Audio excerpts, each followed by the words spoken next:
Let's talk about advertising ethics now. And basically, the largest concerns of advertising are, first of all, that costs are passed on to the consumer. The more advertising that is done, the more that's embedded in the price of the product and the more that we pay for it. I mean, even today, watching the Super Bowl and the Super Bowl ads, while they're clever and fun and exciting and we can laugh at them and be compelled by them, we're going to pay more money for those products that we are going to buy based on that advertising. And that's a huge cost for us. It feels wasteful. And since the information in advertising is not always informational, sometimes it is, but most of the time it's not. It's just about promoting the product and wanting you to buy it, creating and stirring up a need. At the end of the day, it's not worth it for us to do that.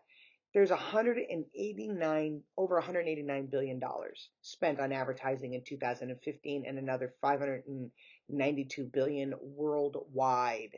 The 189 is in the US. The 592 billion is worldwide. That's an enormous amount of money. Can you imagine what we could do with $592 billion and what impact that would have on the world if we would spend that money, I don't know, doing climate change or something along that line. And I know I'm, letting my bias show here, but wow, that's a lot of money, you know. Doesn't mean that I don't enjoy, my Super Bowl advertisements because I like my Super Bowl commercials. They're a lot of fun to watch. So, but something to think about. What is the difference between advertising and other forms of communication? Well, basically, advertising its purpose is to provide consumers with product or service information, which it doesn't do in enough detail. Most advertisements don't really convey enough relevant information. There's no time to do it. If you are going to be interested in buying a product, you're not going to get it from advertising. You're not going to get the information you need to make an informed decision about what product or service you want to buy. It is commonly used today as a public address rather than a private message. So this is about, hey, this is us. This is what we're about. Come figure it out and come learn more. It really isn't providing us with information, and it's not a private message to us, basically stating this is what you should value, this is what you need, this is how I can meet your needs. It is just a public announcement about what the product is, with the hopes that it'll attract enough people to come to the table and to buy it. The main objective of advertising is to induce audience members to purchase something. That's the bottom line. It wants us to buy something. And they do this by creating desire and creating a belief that this product will satisfy that desire. So don't go anywhere else. Just buy our product and all of your needs will be met. And that's fundamentally what the message is, which of course we know is not necessarily true. All you have to do is buy anything, right? And recognize that it never meets all of our desires that we wanted, even after it was advertised as such. There are three social effects of advertising. Number one is the psychological. Number two is the waste. And number three is the market power. We'll start with the psychological. What it basically does with advertising is it pushes the consumer to want more, to have more materialistic values, such that they no longer have a need for what they have now. They want something more. And then advertising comes up with a new need. And then where the old need doesn't matter anymore, now we need the new thing. And then the next new thing. And then the next new thing. So it inculcates this sense of materialism. At least the argument is that it inculcates this sense of materialism that I need to acquire the new thing and the next new thing and the next new thing. And this debases people because it doesn't give them full autonomy to be able to make a decision about what they like or want. And it simply pushes them to buy things because somebody tells them that they need it. Then there's the issue of waste, because at the end of the day, advertising does not add to economic utility. And in fact, It increases costs with no real value at the end of the day. Um, because production costs will give us economic utility at the end. If it costs more to produce something, it means there's higher quality product or more bells and whistles to it, and therefore there is utility to the end user. But when we're adding advertising costs, it doesn't have any added value to the end user at the end of the day. So it violates those notions of economic utility. And then market power. Um, when people create brand loyalty for products and it pushes other manufacturers out of the market, it allows them to become monopolistic or oligopolistic, in which case, as we know, is bad for the consumer at the end of the day. So when we create brand loyalty, which sounds really good, like I'm loyal to this brand, I won't use anything else, we allow them to take control over the product quality, the availability of products, and when there are shortages, this becomes a problem for us. Galbraith argues that advertising creates psychological desires that are both pliable and unlimited. And what it basically means is that we can be manipulated very easily, and that there is an unlimited way we can create desire and need. We think we don't need it from this perspective, we can develop another need. That is the job of advertising, is to figure out what do people need and how do we give it to them. Advertising also manipulates consumers. Again, because we're being told what we need, we're being told that this is important, we're being told that brand loyalty matters. That becomes a manipulation of the consumer, and the consumer no longer can exercise their own judgment about what they want and why they want it. And it treats people as a means to an end. And this is a real violation of the categorical imperative of Immanuel Kant and universalism and the moral rights perspective, which basically says we don't use people as a means to an end. And if advertising is doing just that, it's using people to get them to buy more products, we're not being honest with them about what those products can do, and therefore all we're doing is manipulating them, which is incorrect. We're not helping them, or hurting them. One of the most common criticisms of advertising is that it truly does have an effect on our beliefs, and that its intention is to deceive us. It is to misrepresent, mislead, and debate and switch. It encourages us to buy things because somebody told us that it's important to buy it. Not because we truly believe it, not because it actually adds any value to us, but because the manufacturer and the advertiser told us it did. And so there are a couple of elements of communication. There's the author of the communication, the medium by which it's used, and the audience to whom the communication is being directed. And all three of those elements go into play in terms of manipulating um, communication and manipulating advertising. So the person who is communicating the message is responsible. The medium by which can enhance or amplify the message. And then, of course, the audience is hearing these things.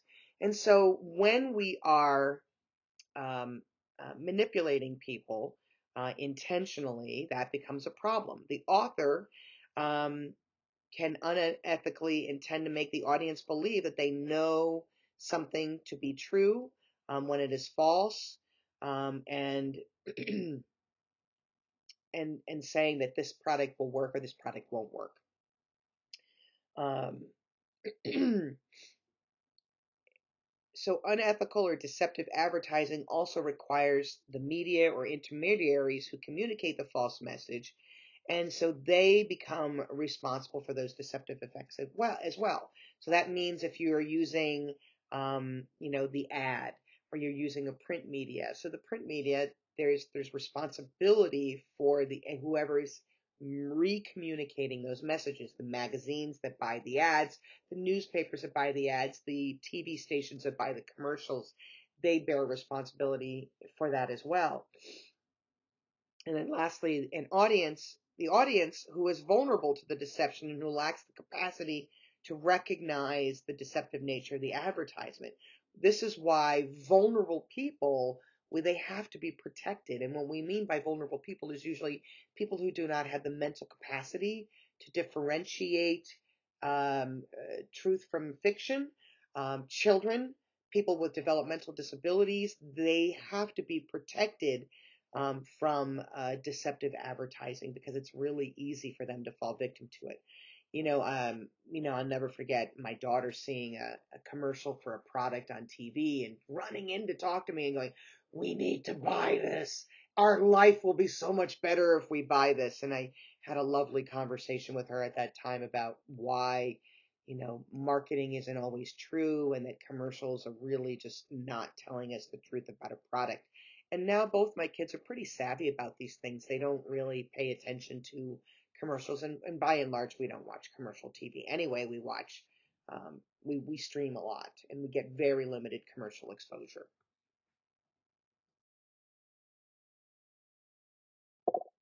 So where does the right to privacy fall into this? And one thing we need to recognize is that there is technology is so sophisticated right now and has so much power that it really collects data and manipulates it and disseminates it in ways that we never thought was possible even 20 or 30 years ago. We have artificial intelligence that can skim social media even if you have a protected account. It can see what you say when you said it. It can criticize you for bad behaviors. It sees when you make, social media posts that may be a little difficult to or in bad taste or are hypercritical. So even under a protected account. So the sophistication of technology is so profound now that there is very little that is protected, in social media and on the internet. So you should be aware of this, right? So what is our right to privacy? And while the Supreme Court case last summer that overturned Roe v. Wade has really started to call into question the constitutional right to privacy, at the end of the day, right now, there are still boundary conditions around the right to privacy, and it's still believed to be an important right that people have. Whether or not it's going to be protected under the Constitution, we're only going to see that roll out over the next few years. But what is the right to privacy? In general, the right to privacy is the right to just be left alone. Like, leave me alone. I don't want to talk with anybody else. If I don't want to deal with other people, I shouldn't have to. I don't want you badgering me. I don't want you knocking on my door, calling my phone, texting my phone. I don't want you writing me letters, trying to get me to buy something. I have the right to privacy. I choose not to be bombarded with your advertisement and with what you want. More narrowly, it involves freedoms from being spied on. So I don't want you watching me while I'm posting on social media. I don't want Google and Amazon listening to my conversations and then showing me ads for those products. That's pretty darn scary. Um, the rights of persons, people have the right to determine to what, to whom, and how much information they want disclosed to people. This was the big issue that came up with Facebook and Cambridge Analytica. Even though Facebook had a legal contract that you signed when you go in to create a Facebook account, most people don't read it, right? And you might say, well, shouldn't that be the, you know, the consumer's business to make sure that they understand it? Well, if it's written in legalese, and we know most people don't read beyond the sixth grade comprehension, of course there is responsibility for the buyer, the consumer, but the responsibility also rests with the manufacturer to ensure that their policies are clear. So you can put it in legalese, but then you should also put it in more common vernacular so that people can understand what exactly they're buying into. And so it is the right of persons to determine what and to whom and how much information we want disclosed out there. And so we need to make sure that that information is protected. What are some of those values of privacy? Well, number one, it protects the individuals from disclosures that can shame or encourage interference in their private life and hurt people around them in some level or incriminate them, right? And so the value of privacy is I don't want you to know things about me because I'm choosing how I want to be perceived by the world, what I want shared, what I don't want shared, and it's on me to have that. It enables the intimacy that develops personal relationships, trust and confidentiality between people. So when I say something to you and I know you're holding it private, I trust you. I'm more willing to share with you. I'm more willing to be vulnerable with you. I'm more willing to build a relationship, working relationship, business relationship, whatever it might be with you and to do that. So privacy is very important to people. People don't want their private information out there. They want to know that anything that they have to know that it's going to be properly managed and properly handled by the people with whom they're sharing the information. I like this table from the textbook because it covers sort of how do we evaluate advertisement based on ethical norms, right? So we need to consider the social effect, the effects on desire, and the effects on belief. So what was the intention of the advertiser? What did they want the advertisement to do or to be? And what are the actual effects on the individual and on society for doing that? So what is the social impact of that? Then it's the desire issue. Does the advertisement choose to inform or persuade people? If it's persuasive, does it do it in an irrational and injurious way? So is it creating a desire for something that actually can harm people? And then the effects on the belief. And the notion is the advertisement truthful? Are we getting truthful information and such that if I believe this, that I can trust that it's being truthful, that it's not going to harm me? And does the advertisement have a tendency to mislead people to whom it's directed? So are we purposely and intentionally trying to mislead people? So all of these things, certainly have an impact. And it's really important that we consider as we're looking at advertisement or we're deciding how we want to advertise our products and services. What is the social impact? What effect are we having on desire? And what effects are we having on beliefs?